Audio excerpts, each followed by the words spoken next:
Plan media நேயர்களுக்கு வணக்கம். நாம் பல்வேறு ஆளுமைகளை சந்தித்து வருகிறோம்.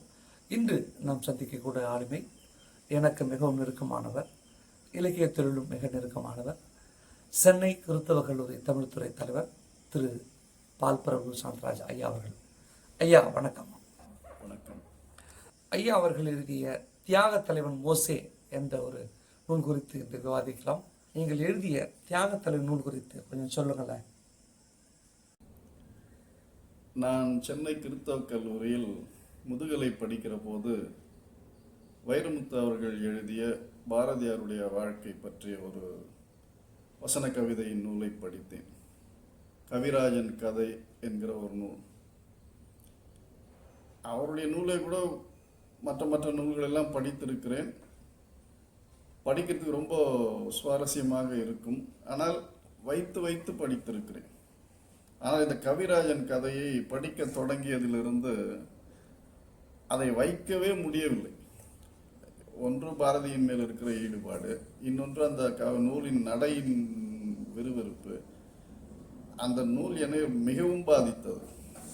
இந்த மாதிரி ஒரு கிறிஸ்தவ தலைவரை பற்றி எழுதினால் சிறப்பாக இருக்குமே என்று அப்பொழுதே நான் யோசித்தேன். அப்பொழுது இயேசுவினுடைய வாழ்க்கையை எழுதலாம் என்று தோன்றியது. ஆனால் கண்ணதாசன் அதை செய்திருக்கிறார். அதற்கு பிறகு நிர்மலா சுரேஷ் என்பவர்கள் செய்திருக்கிறார்கள். அப்போதைய அதற்கான தேவை ஏற்படவில்லை. அதனால் நான் அதை குறித்து கவலைப்படவில்லை. ஆனால் அது எனக்குள் ஒரு நெருப்பை மூட்டிவிட்டது. எதையாவது ஒன்று இதில் எழுதணும் அப்படின்ற ஒரு உத்வேகம். கிறிஸ்தவ தலைவர்களிலே மிக எனக்கு பிடித்த தலைவர் அப்படின்னா அவர் மோசே. அவர் கடவுளுக்கே ரொம்ப பிடிச்சவர். கடவுள் அவர் ரொம்ப என் ஆத்மாவுக்கு பிரியமானவன், என்னுடைய தாசன் அப்படின்னு பலமுறை மோசே கூப்பிடுறாரு. சரி, அவர் மிகப்பெரிய ஒரு இன விடுதலைக்கான போராளியாக இருக்கிறார். போராட்டத்தை எல்லாம் பார்த்து அந்த போராட்டம் வெற்றி பெற வேண்டும் என்று விரும்பிய நமக்கு வெற்றி பெற்ற ஒரு போராட்டத்தை அந்த தலைவனை குறித்து எழுதினால் நன்றாக இருக்கும் என்று தோன்றியது. அதனால முதுகலை முடிக்கும் முன் இதை நான் தொடங்கினேன். அப்போ முதுகலை முடிக்கிறதுக்கு முன்னாடி தொடங்கிய நீங்க இப்பதான் எழுதியிருக்கிறீங்க. கிட்டத்தட்ட பல ஆண்டுகள் ஆயிருக்கு இல்லையா? அதாவது பல ஆண்டுகளா எழுதினு அர்த்தம் இல்லை. எழுதிட்டு கொஞ்ச நாள் அந்த ஏதாவது தடை வந்தாலும் தூக்கி போட்டுருவேன். மற்ற வேலைகளில் போயிடுவோம். அதுக்கு பிறகு என்றைக்காவது ஒரு நாள் அதை பற்றி யோசிக்க தோணும். அப்புறம் எடுப்போம், கொஞ்சம் எழுதுவோம், அப்புறம் வேறு வேலைகள். இப்படியே பல தடைகளை தாண்டி ஒரு குறிப்பிட்ட நேரத்தில் என்னுடைய துறையில் பணியாற்றுகிற பேராசிரியர் நண்பர் செபுலோன் பிரபுதுரை அவர்கள், அது ரொம்ப நல்லா இருக்கும் எழுதுனா, நீங்கள் ஏன் அதை விட்டுட்டீங்க, அதை எழுதுங்க அப்படின்னு சொல்லி ரொம்ப தொல்லை பண்ணி அதை எழுத வச்சார். அதற்கு பிறகு அதை எழுத தொடங்கினேன். அதுதான் இப்பொழுது ஏறக்குறைய 2017 வந்து விட்டது அது நூலாக. அந்த நூலில் நீங்கள் எழுதிய ஒரு சில வரிகளை பற்றி எங்களுக்கு படித்து காட்டுங்க, இல்லைன்னா அதை கொஞ்சம் விளக்கமாக சொல்லுங்களேன். இல்லை, அது மோசேயினுடைய பிறப்பு தொடங்கி அவருடைய இறப்பு வரை கடவுளே அவரை எடுத்து அடக்கம் செய்தார் அப்படின்னு சொல்லி விவிலியத்தில் வரும். அந்த இறப்பு வரைக்கும் இருக்கிற முக்கியமான நிகழ்ச்சிகளை எல்லாம் எடுத்து வசன கவிதைகளாக செய்திருப்பேன். அதில் நிறைய எனக்கு பிடிச்ச விஷயம், அதில் ஒரு சிலதை மட்டும் நான் சொல்கிறேன். அந்த குழந்தையாக இருக்கும்போது கொண்டு போய் அவரை ஒரு நாணல் புல்லில் செய்த ஒரு தொட்டியில் வச்சு விட்டுருவாங்க. அது நைல் நதியில் மதிக்கிட்டு வரும். பார்வோனுடைய மகள் அங்கே குளிக்கிறதுக்கு போவாங்க. வழக்கமாக போகிறது. அவங்கக்கிட்ட அந்த குழந்தை கிடைக்கும். அதை அவங்க கொண்டு வருவாங்க. கொண்டு வந்து அந்த எகிப்திய அரண்மனையிலேயே ஒரு இளவரசனாக அவன் வளருவான். அதை எழுதியிருப்பேன். அதிகாரத்தின் மடியில் அடிமை நெருப்பு அப்படின்னு சொல்லி. அந்த எகிப்தியர்கள் வந்து கருப்பு நிற மக்கள் தான், கருப்பு இனத்தவர்கள் தான். அதை இப்படி ஆரம்பித்து எழுதியிருப்பேன். ஒரு கருப்பு நிலா சில நட்சத்திரங்களோடு நீராட வந்தது. தாமரை இதழ்கள் 2 தண்ணீருக்குள் இறங்கின. கருவாழை தண்டுகளில் தாமரை இதழ் முளைத்திருப்பது தண்ணீருக்கு மட்டுமே தெரிந்தது.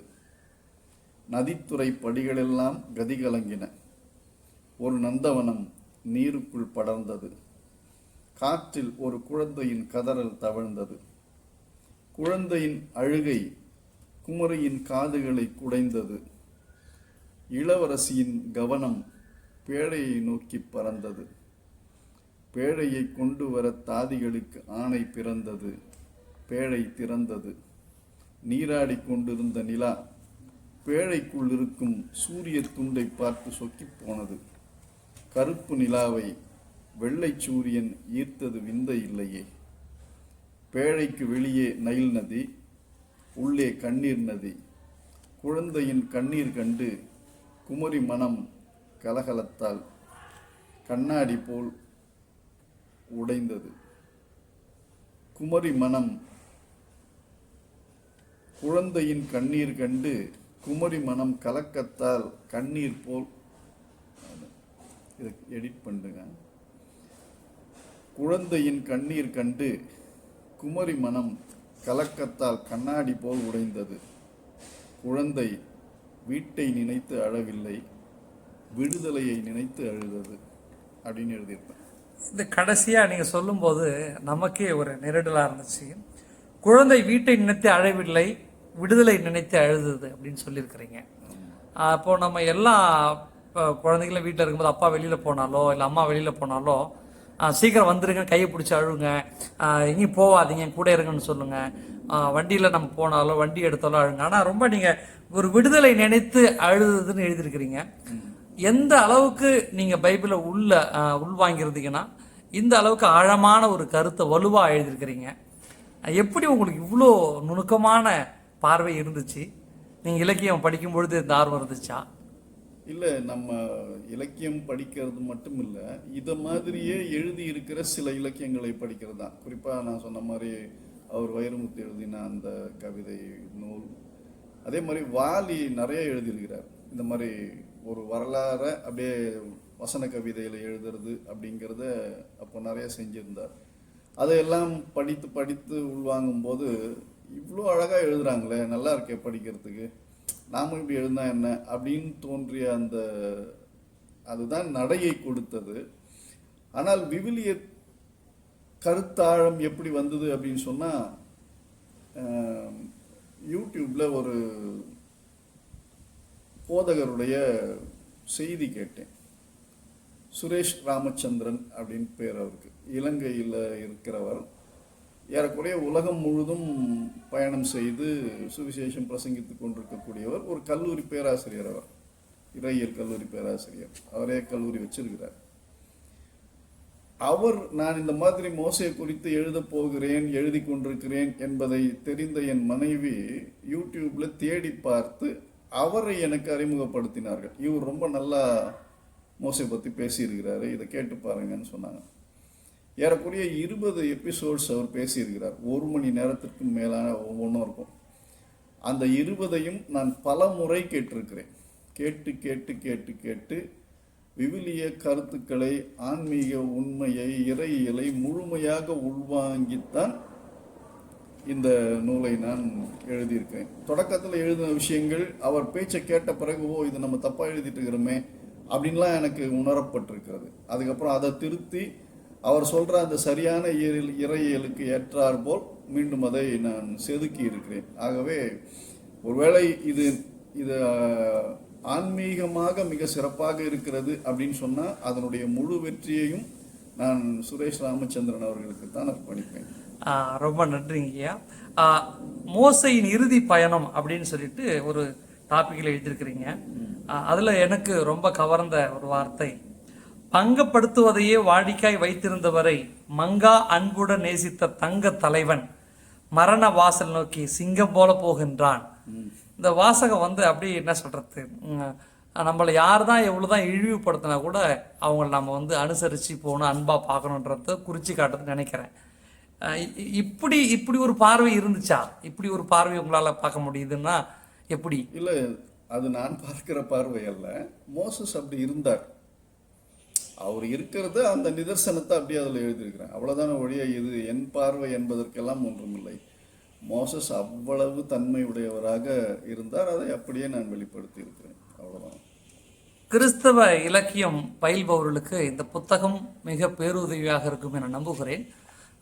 இந்த இந்நேரம் வரை எங்களுக்காக நேரம் ஒதுக்கி இந்த புத்தகத்தை பற்றி ஒரு அறிமுகம் கொடுத்துக்காக நன்றி. இந்த புத்தகத்தை பற்றி ஏதாவது நீங்கள் சொல்லணும்னா சொல்லலாம். இல்லை, இந்த புத்தகத்தை பற்றி சொல்லணும் அப்படின்னு சொன்னால் நிறைய விஷயங்கள் அதில் இதுதான் முதல் முறையா இந்த மாதிரி எங்கேயுமே இல்லை அப்படிங்கிற மாதிரி விஷயங்கள் நிறைய இருக்கும் அதில். அது படிக்க ஒரு ஆய்வு நோக்கோடு யாராவது படித்தால் நிறைய செய்திகளை அதிலிருந்து ஆய்ந்து சொல்வதற்கு வாய்ப்புகள் இருக்கிறது. இனம் சார்ந்த நிறைய விஷயங்கள் கூட அதில் நுட்பமாக இருக்கிறது. அதையெல்லாம் எதிர்காலத்தில் ஒருவேளை எவனாவது ஆய்வாளர்கள் வந்து அதை படித்தால் கொண்டு வந்து சொல்லலாம். அதை நயமாகவும் இருக்கும். இப்போது ஒரு 40 வயதில் ஒரு கொலையை பண்ணிட்டு பயந்து போய் ஓடிடுறார், எகிப்தை விட்டு போடுறார்.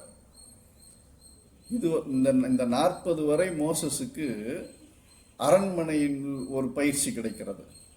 அதற்கு பிறகு பொது வெளியில் பயிற்சி இருக்க வேண்டும். இந்த 2 பயிற்சியும் இருக்கிறவன் தான் இந்த விடுதலை இயக்கத்தை நடத்துவதற்கு தகுதியானவன் என்பதனால் 40 ஆண்டு இங்கு வைத்திருந்தவர் இன்னொரு 40 ஆண்டு பொதுவெளிக்கு அனுப்புகிறார். அவர் ஒரு கொலை பண்ணிட்டு ஓடி வந்துடுறான். மீதியான்னு ஒரு தேசத்துக்கு போகிறான். அங்கே யார் என்னன்னே தெரியாது. அங்கே போய் ஒரு 2-3 பெண்களுக்கு தண்ணீர் துறவில் தண்ணி பிடிக்கிறதுக்கு உதவி பண்ணுறான். 4 ஆண்கள் வந்து அவங்கள தொல்லை பண்ணும்போது அவர்களை அடிச்சுட்டு இவங்களை காப்பாற்றுறான். இறங்குற ஒரு எம்ஜிஆர் படம் மாதிரி தான். அவங்க வீட்டுக்கு இவங்களை கூட்டிகிட்டு போகிறாங்க. அவன் ஒன்றுமே இல்லை, வெறுங்கையோடு போய் நிற்கிறான் அந்த இடத்துல. அதை இப்படி எழுதியிருப்பேன்: உடுக்க உடை, உண்ண உணவு, இருக்க இடம், கிடைக்க மெத்தை, மேய்க்க மந்தை என எல்லாம் கொடுத்தவன் வாழ்க்கை துணையாய் தன் பெண்ணையும் கொடுத்தான். எந்த பெண்களை காப்பாற்றி வீட்டுக்கு கூட்டின்னு போனாரோ அவங்க பெண்களுடைய அப்பா வந்து அந்த பெண்ணையே அவருக்கு இதை விட பாதுகாப்பு இவளுக்கு வேறு யாரும் கிடைக்க மாட்டாங்க, நீங்களே என்னுடைய மருமகனாக இருங்க அப்படின்னு சொல்லி பெண்ணை கொடுக்குறார். தங்க இடமில்லாமல் தவித்தவன் மடியில் தங்கமே வந்து விழுந்தது போல் அங்கம் பூரித்தான் மோசே. நாணமும் வீரமும் கைகோத்தன. தன் அருகில் இருப்பது எரிமலை என தெரியாமல் அணைத்து கொண்டது பனிமலர். தான் ஒரு சூறாவளி என தெரியாத காற்று காதல் சிறைக்குள் கட்டுண்டு கிடந்தது அப்படின்னு எழுதியிருப்பேன். அதாவது இது ஏதோ ஆன்மீகம் சம்பந்தப்பட்டது, இதில் வந்து வேற கவிதைக்கான தன்மைகளே இருக்காதோ அப்படின்லாம் நினைக்கிறதுக்கு வாய்ப்பே இல்லை. எங்கெங்கெல்லாம் கவித்துவத்தை கொண்டு வர முடியுமோ அங்கெல்லாம் அந்த கவித்துவம் அங்கே இருந்திருக்கிறது. அதே மாதிரி இவங்களை கூட்டிகிட்டு போகும்போது அந்த 6 லட்சம் குடும்பங்கள் நடந்து போகின்றன. போகிறது முழுக்க முழுக்க வனாந்திர வெளி. அந்த வெளியில் பகலில் பனி பெய்யும், பகலில் சூரியன் காயும், இரவில் பனி பெய்யும். இந்த 2த்துனாலும் இவங்க சேதமாயிடக்கூடாதுன்னு சொல்லி பகலிலே மேகஸ்தம்பமாயும் இரவிலே அக்னி ஸ்தம்பமாயும் கடவுள் அவர்களை காப்பாற்றினார் அப்படின்னு ஒரு வரி மட்டும் வரும். அந்த ஒரு வரியை வச்சுக்கிட்டு இதை செஞ்சிருப்பேன். ஒரு விஷயத்த கதகதப்பான பயணம் அப்படின்னு தலைப்பு போட்டு, நடக்கும் வழியும் அடங்கும் இடமும் அறிமுகம் இல்லாதவை என்பதால் ஆண்டவர் அவர்களோடு இருந்து அரவணைத்தார். பகலில் மேகத்தூணாயும் இரவில் நெருப்பு தூணாயும் அவர்களை நெருங்கியே இருந்தார். படையை கண்டு பயப்பட போகிறார் என்றே சுருக்கு வழியில் நடத்தாமல் சுற்று வழியில் நடத்தும் இறைவன் பகலில் பதமாகவும் இரவில் இதமாகவும் பக்கத்தில் இருந்து பார்த்து கொண்டார். மனித வரலாற்றில் ஏர் கண்டிஷனை முதலில் அனுபவித்த இனம் இஸ்ரேலிய இனம். ஒரு நாடே ஏசியில் இருந்தது. அதற்கு முன்னும் இல்லை, அதற்கு பின்னும் இல்லை. இந்த சுடு குளிர் பதன திட்டம் 40 ஆண்டுகளும் நீடித்தது. உலக வரலாற்றில் ஒரு நாட்டுக்கு ஒரே விளக்கு இஸ்ரேலுக்கு மட்டும்தான். தூணில் விளக்கு இருந்ததும் தூணே விளக்காயிருந்ததும் இங்கு மட்டும்தான். ஒவ்வொரு இரவிலும் இவர்களுக்கென ஒரு குட்டி சூரியன் தோன்றும். இவர்களின் இரவெல்லாம் இருட்டில்லா இரவுகள். இரவுகளை அனுபவித்த இவர்கள் இருட்டை அனுபவிக்கவில்லை அப்படின்னு எழுதியிருப்பாங்க. இதெல்லாம் ரொம்ப சுவாரஸ்யமான இடங்களாக இருக்கும். படிச்சுக்கிட்டே போகிற அந்த அந்த ஓட்டத்தில் படிக்கிறவங்களுக்கு இந்த ஒரு வரி தான், பகலிலே மேக ஸ்தம்பமாயும் இரவிலே அக்கினி ஸ்தம்பமாயும் அவர்களை வழிநடத்தினார், அந்த ஒரு வரி தான். அந்த ஒரு வரியை இவ்வளோ விஷயத்தோடு எழுத முடியுமா அப்படின்லாம் யோசிச்சு பார்க்குறவங்களுக்கு அது கண்டிப்பாக நயமாக இருக்கும். அந்த மாதிரி நிறைய விஷயங்கள் இதுக்குள்ளே இருக்குங்க. அப்போ கிறிஸ்தவ இலக்கியம் படிக்கிறவர்களுக்கு ஐயா அவர்கள் எழுதிய தியாக தலைவன் மோசே இந்த புத்தகத்தை உங்களுக்கு பயன்பெறும். தயவு கூர்ந்து நீங்கள் வாய்ப்பு இருக்கிறவங்க ஐயா தொடர்பு கொண்டு பாருங்கள். இதனுடைய முழு விலாசம், கான்டாக்ட் நம்பர்லாம் டிஸ்கிரிப்ஷனில் நான் போடுறேன். ஐயா, இந்நேரம் வரை எனக்காக நீங்கள் நேரத்தை ஒதுக்கி கொடுத்தமைக்காக நன்றி. தொடர்ந்து உங்கள் பணி சிறக்க நாங்கள் வாழ்த்து தெரிவிச்சுக்கிறோம். நன்றிங்க ஐயா. நன்றி நன்றி. இந்த வளன் மீடியாவை தொடர்ந்து நடத்தி கொண்டிருக்கிற அன்பிற்கினிய ஜோசப் அவர்கள் என்னுடைய மாணவர். அவரை என்னுடைய மாணவர் என்று சொல்லிக் கொள்வதில் நான் உண்மையில் மகிழ்ச்சி அடைகிறேன். அவர் என்னுடைய ஆசிரியர் என்று சொல்வதில் தான் மாணவர்கள் மகிழ்வார்கள். நான் உண்மையிலேயே அவர் என்னுடைய மாணவர் என்று சொல்லிக் கொள்வதில் நான் மகிழ்ச்சி அடைகிறேன். அவ்வளவு சிறந்த மாணவர். படிக்கின்ற போதே தான் எதிர்காலத்தில் மிகச் சிறப்பான ஒருவனாக வருவேன் என்பதை எங்களுக்கு அடையாளம் காட்டிய ஒரு மாணவர். அடையாளம் காட்டிவிட்டு அதோடு நின்று போகாமல் தன்னை தொடர்ச்சியாக வளர்த்து கொண்டு இன்று ஊரே பேசுகின்ற, சொல்லப்போனால் உலகமே பேசுகின்ற அளவுக்கு ஒரு உயர்ந்த நிலையில் டெல்லி மாநகரில் சென்று தன் பணியை செய்து கொண்டிருக்கக்கூடிய அன்பு சார்ந்த மாணவருக்கு இந்த சென்னை கிறித்தவ கல்லூரி சார்பாக, என் சார்பாக, என் குடும்பம் சார்பாக நான் நன்றியை தெரிவித்துக் கொள்கிறேன். வளன் மீடியா தொடர்ந்து வளமாக வளர வேண்டும் என்று சொல்லி வாழ்த்துகிறேன். நன்றிங்கய்யா. நன்றி.